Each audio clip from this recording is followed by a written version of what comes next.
you're talking about God-sized stuff. You're talking about, as we say in our organization, God-sized dreams. It is not something you will carry on by yourself. It is not. It is always bigger than you, and it's meant to be that way because, in our perspective, you need to rely on Him. He's Yes. giving you the mission. He's giving you an opportunity to participate in his plan. And he is the master creator and the master planner. And so you're going to need his help along with a whole lot of other people. And Mhm. so that's the difference between a mission and a job. A mission will get you out of bed every single day, no matter how tired you go to bed the day before. A job will just leave you exhausted day after day after day after day. Alexandria, I know you have something to share on this too as well. I do. Maybe a little bit like there was a comment that popped up and then it went away. And I really wanted to emphasize, I don't know who the gentleman was, but talking about for profits can be turned as profits. Yes, nonprofits can be made profits easily, flip side in that coin. Absolutely. And I want to bring that to light here a little bit because that is one of the first red flags that people were telling me to look out for as I'm growing my own nonprofit and making sure I stay accountable and integrity, making sure that I am not one of those red flags. And I think the biggest thing for me, I've been doing a lot of research with the LLC and just when it comes to serving in this field, and we're still working on the delivering with what we're doing in the background. And I didn't feel like I had enough to talk about to spread the awareness when it comes to this. But not just only my advisory board, I've had a lot of people on LinkedIn too. I came to when I was asking them like, how do I talk about this in a way where I don't come off pitchy, but I come off like to say I'm trying to help people. Then this is much bigger. This is much bigger than me. I had this call in 2018 before I got sober, and I didn't feel like I was worthy enough to do it. And then I got sober as of May 20th, May 5th, 2020. And during that, as like the onions were peeling back, the seed was still there, kind of like shining its light, going, don't forget, I called you. Don't forget. Are you going to answer? I'm going to keep ringing until you answer. And then I finally answered, and the right people were aligned in my life at the right time to kind of help me build that confidence to speak. And now where we're at, I want to make sure that I'm keeping that integrity as we grow. And I'm still new in this. There's a lot more that I'm learning. But I was worried about like, how do I talk about this and coming in service rather than pitchy? And someone suggested to me to show that you're offering your heart. It's not, for me right now, it's not about the funding. It's about how can I connect to offer my heart to the women and children who need these services, that you do not understand that this happens right in front of our faces every single day. It's not just people in cages. And these women and these children need us. And I am not the only one that has a heart this big, but I'm thankful that God and the people that He's put in front of me to help build this courage to speak up, as some people know me as a coyote, and that's kind of the reason why. So that's kind of my spirit and coyote storm. But I'm embracing a lot of different avenues here when it comes to giving the service back and just reminding myself I'm not the only one creating this, and I'm just beyond thankful to co-create. So yeah. Well, you know what? By you just sharing that with us, Alexandria, it just really goes back to that very great song by that one famous Beatle. And he was taken down at a very Um, early age, which was John Lennon, and his great song Imagine. What can we imagine with that? And think about it. I want to go to you, Elaine. What can you imagine humanity turning into, whether it be a business or even beyond the scope of business? What do you see humanity evolving into? Well, humanity in general needs to be something that we involve into more collaborations, and I think we're seeing that these days. I think there are younger generations that are rising up now that are more willing to come to the table and let differences be differences for the greater good, as we talked about. I see some of, I'm kind of middle age, I'll admit it. I'm in my early 50s. I'm proud of it. But I see some of the younger generation behind me. They are more they have more of an ability to be inclusive. They have more of an ability to say, what can we work on together? And yeah, you may believe this and I may believe that, but it's okay. I think some of our older generations, which we still have things we can learn from them, which is the hard work, the integrity, the consistency. Let's not throw them out with the bathwater. But they were a little more rigid. They really had their perspectives and their views, and they really had a hard time coming together with people that were different than them. And so I just am really proud of our younger generation. I see the world tilting that we are trying to be better at putting our arms around other people without them having to mirror us. And that's okay. That's what we should be doing. We just, again, from a faith perspective, our command is to love God with all our heart and to love our neighbor as ourself, right? And I think some of our younger generation is doing a better job of that than we did in our older generations. And so I just think that we have to continue to transition in that perspective.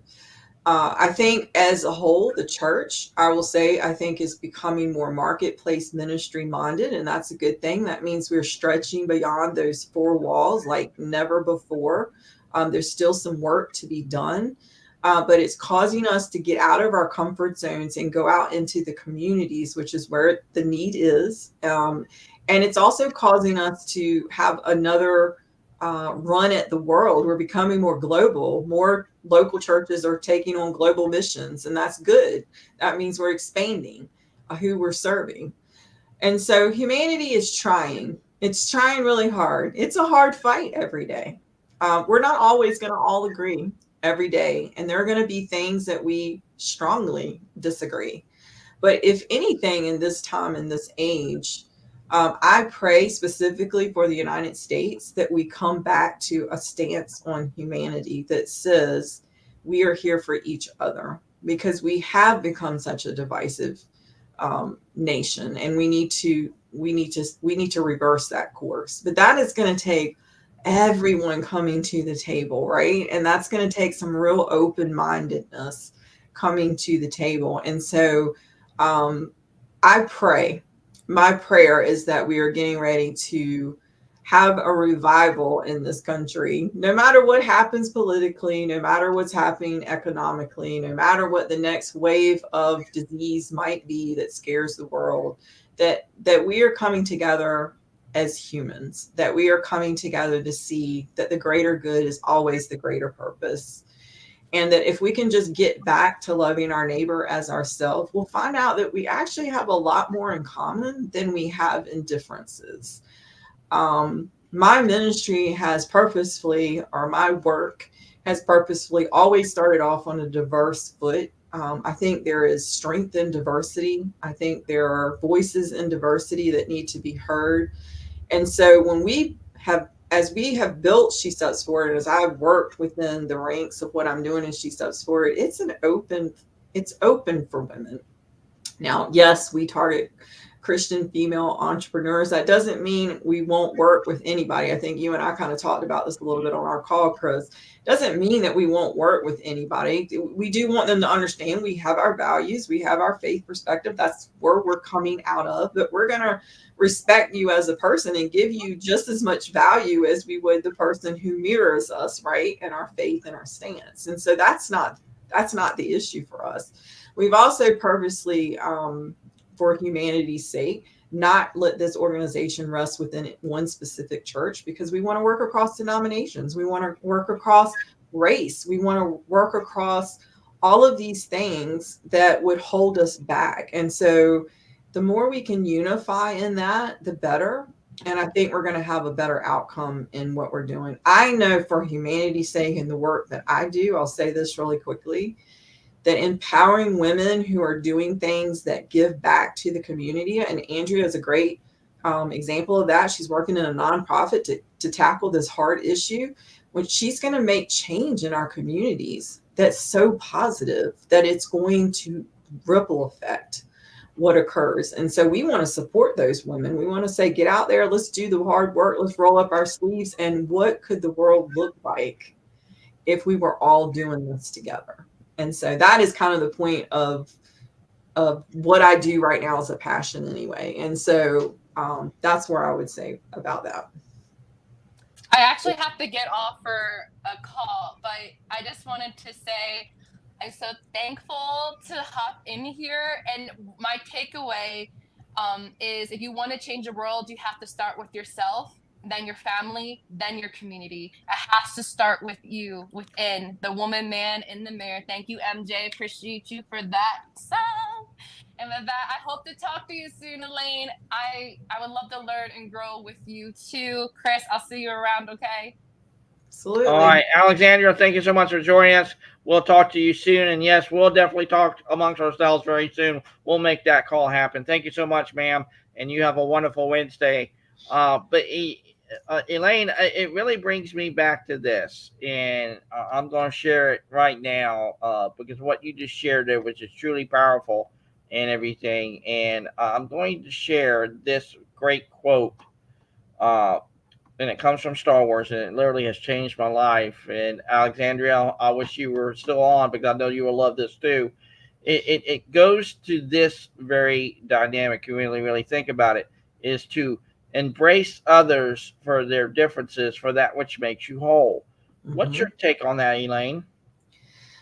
Let me read it one more time. Do it one more time.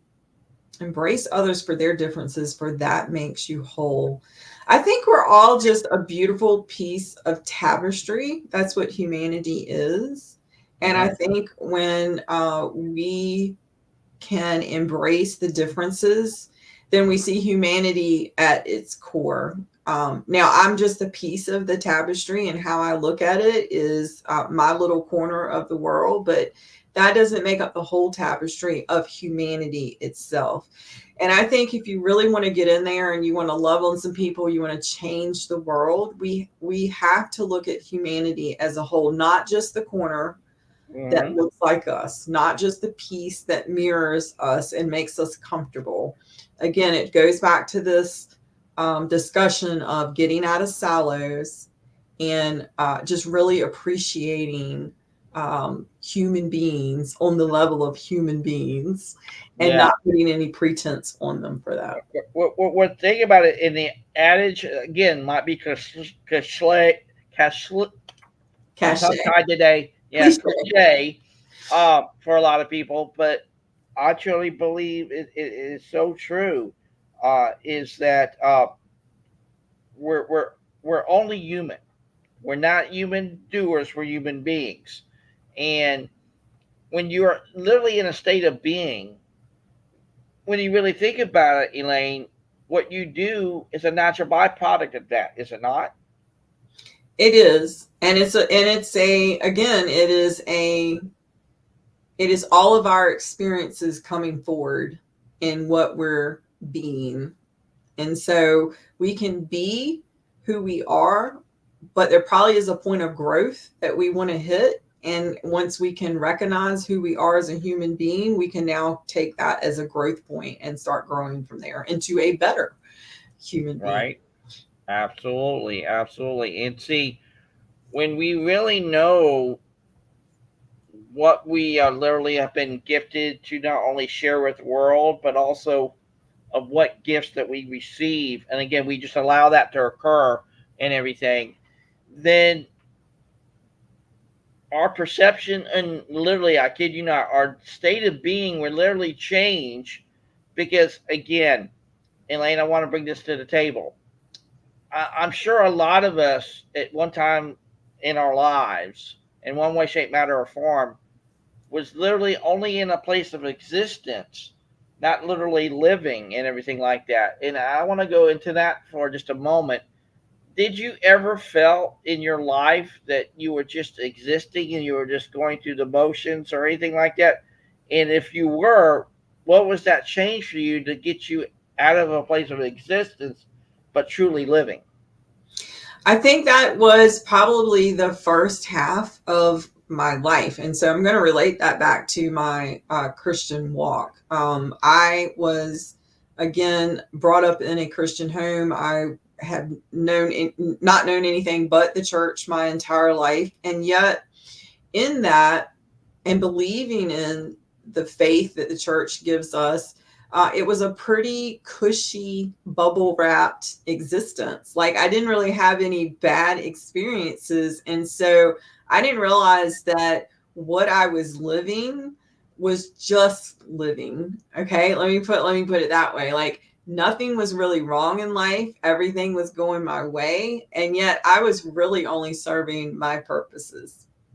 And so until I had my moment in 2008, until I went through that hard period from 2008, 2013, where the career crashed, the father passing away, and the husband with the cancer diagnosis, I didn't realize how purposeful life could be, because I had been so busy turning it in on me and just kind of coasting, if you will, comfortable Christian coasting life, that I didn't realize turning it out was going to be such a passion filled, earth shattering movement within me, to the point that now I never hardly think of myself, right? I'm always thinking about the other, which is what God calls us to do, is to think about the other. And so I think for me, that was my turning point, was in 2008. It wasn't that I was a bad person. It wasn't that I was doing horrible things. I was actually doing good things, being a nurse, right? It wasn't that I was mean to people by any standard, but I wasn't really living. I was just really existing inside the comfort of what I had grown up in. And so I think until I was pushed out of the nest, if you will, in 2008, and really learned what walking my faith out meant, learning what it meant to rely on my higher power, which is God, I didn't know what it was to live. And now I can't even imagine going back to that point. I can't even imagine not doing the things that I'm doing now and living in the perspective that I live in now, and seeing the world the way I see it. I can't go back and unsee the things that I've seen now. Right. And it's great. It's great because it keeps me from refocusing on myself, and it keeps me outward focused on the other all the time. Yeah, and I love that. And see, Elaine, for a lot of years, I kid you not, I was literally taught to only think about myself and go through the motions of, hey, keep your head down, don't ask any questions, just work, go home, that's it, that's that, and everything. And again, when I had that epiphany moment, which is one of three that I had, and even in the creation of Bring Humanity Together, is when I asked myself, should I be working with people or for people? And everything like that. And that's when I had that light bulb aha moment to a large degree, that I knew, my word, I was just literally in this point in my life, up to at that point, I was just living one life. I wasn't really living the fulfilled, meaningful life that I was really meant to fulfill, and everything like that. And that, again, people can call it an existence versus living. And I see that, but when you really had that moment in your life that you knew, like you said, you can never go back on what you've done and everything. And I get that, but a lot of people get into that kind of thing, and I kid you not, this even happened to my own family, when I've had grandparents on their last day say, "Oh, I wish I could have done this, or I wish I could have done that." And you can't play that woulda, coulda, shoulda game and everything like that. You just got to really live life for every moment, because again, we're not guaranteed tomorrow. And I think we touched on this in our conversation before. Like, it's a life of legacy. What will your legacy look like? And I've tried to teach women that if you live with legacy in mind, then Yeah, the whole world comes into focus. It's not about your day to day and who will remember you from yesterday. It's what will you be remembered for, and how will you have made your mark on this world? And how can you set something up that will live beyond you? Because that is the ultimate compliment of legacy, is that it lives beyond us. And so I think living a life of legacy is incredibly important to do, and to teach others how to focus on. yes, and I love that. And see, when you really think about it, Elaine, and I believe in this, is that when you really think about it, your mission, passion, and purpose is not only interconnected to legacy, but think about it, it's also interconnected to vision. It's Mm-hmm. interconnected to even connecting with people. It's Mm-hmm. interconnected to momentum. All of that's there, is it not? That's true. That is true. So the question then becomes, why do we not live in a legacy mindset? What really keeps us maybe from that, do you believe? I really think people just have not been raised up with that perspective. I really think we are in a scarcity mentality, and where we feel Mm-hmm. like we're struggling in the day to day, and what we need is an abundance mentality. Now, for me, that's what my faith gives me, is an abundance mentality, that it will be there when I need it and I don't need to struggle for it. And so it allows me to relax. But if you're living in a scarcity mentality, you don't have time to think about anybody else. You're just trying to survive, right? Mm-hmm. But when you can flip into an abundance mentality, then you can start seeing others in your periphery. Yes, and we definitely have to talk about that even more so, because I'm a big thing on abundance versus scarcity, because I truly resonate with that, because I believe that too as well. Because many years ago, I was living in that scarcity mentality. Oh, I'm not going to be able to pay the bill tomorrow, so I got to be able to choose now. What do I do here? Pay the rent, or do I not eat tonight, and everything like that? But I truly believe in this, and I want to get your take on it, Elaine. It's almost like if you have hope and faith, you know everything is going to be okay, one way, shape, matter, or form, is it not? True. And that is why, for me, faith is my lifeblood. For me, my faith, my specifically for me, Christian faith is hope. And without that hope, I can't get up and face the next day. I don't know how to comprehend the things that are going on in this world without that hope. That hope is what covers me for the next step. And so, yeah, it is all about hope, and faith is something that brings you that. And so, for me, my faith is what guides me in that and brings me the greatest source of hope. Absolutely. And see, I share with people all the time this kind of quote, and I want to get your take on it. It's like, when hope and faith come knock on your door, are you willing to answer that call?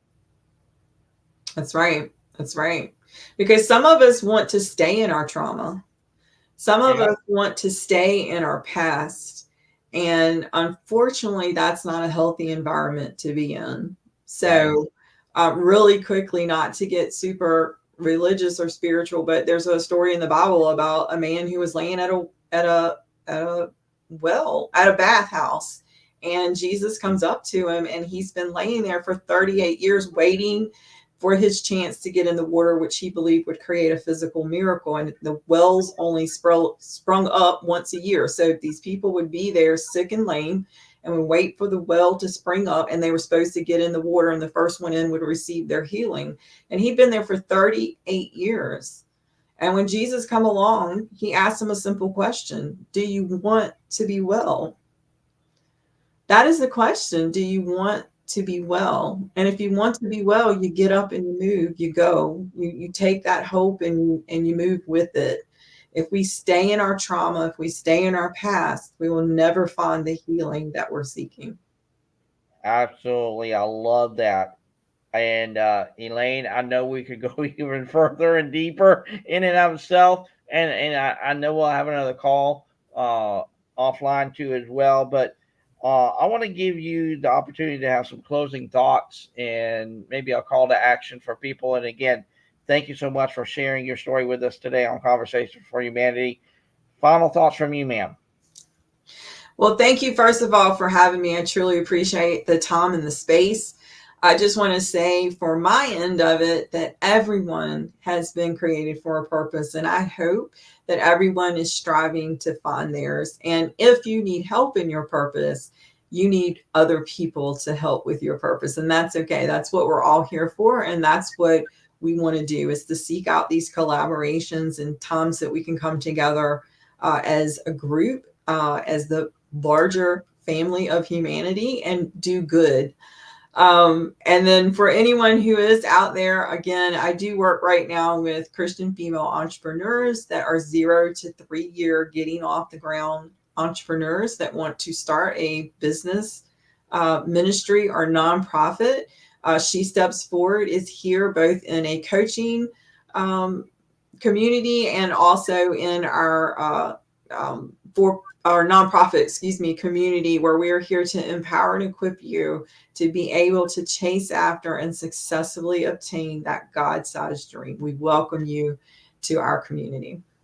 Absolutely. So, Elaine, I will put your LinkedIn contact information there so people can reach out to you. And again, we're just so humbled and honored that you shared your story with us today. And like I said, I am personally, I kid you not, ladies and gentlemen, I'm looking forward to collaborating with Elaine. Like I said, when I saw her on that great podcast a few weeks ago, and I chimed in when she was that guest, I was like, these are the kind of people you need to get in touch of and everything like that, because you just never know what comes before you, because again, the gifts are everywhere if you just are willing to see them and willing to find them. And like I said, Elaine, you've just been a beautiful gift in and of itself. So again, we appreciate you. Like I said, looking forward to the great collaborations ahead. So again, if you'd like to come share your story on Conversations for Humanity, please click that link there or reach out to me directly, and I can send it out to you. And we will love for you to be a part of our great and growing community and movement that is bringing humanity together. So, Elaine, thank you so much. I hope you're going to have a wonderful Wednesday today. And again, if there's anything that we can be of service to you here at Bring Humanity Together, please don't hesitate to reach out to us, and we will love that. And again, Elaine, you're going to do amazing things, and I see that happening, and you're going to answer that call each and every single time. Thank you. Thank you so much for having me. I really appreciate it. All right, everyone, you guys have a great, wonderful Wednesday. I got to go watch some more flybys, as they call them, because Sun and Fun is still calling. You know how that goes. So I'll be checking out the airplane. So from all of us here at Bringing Humanity Together in Adaptive Strategies Group, you guys have a wonderful Wednesday. Make your day, and we'll see each other on next Conversations for Humanity, powered by Bringing Humanity Together. Have a great day, everyone.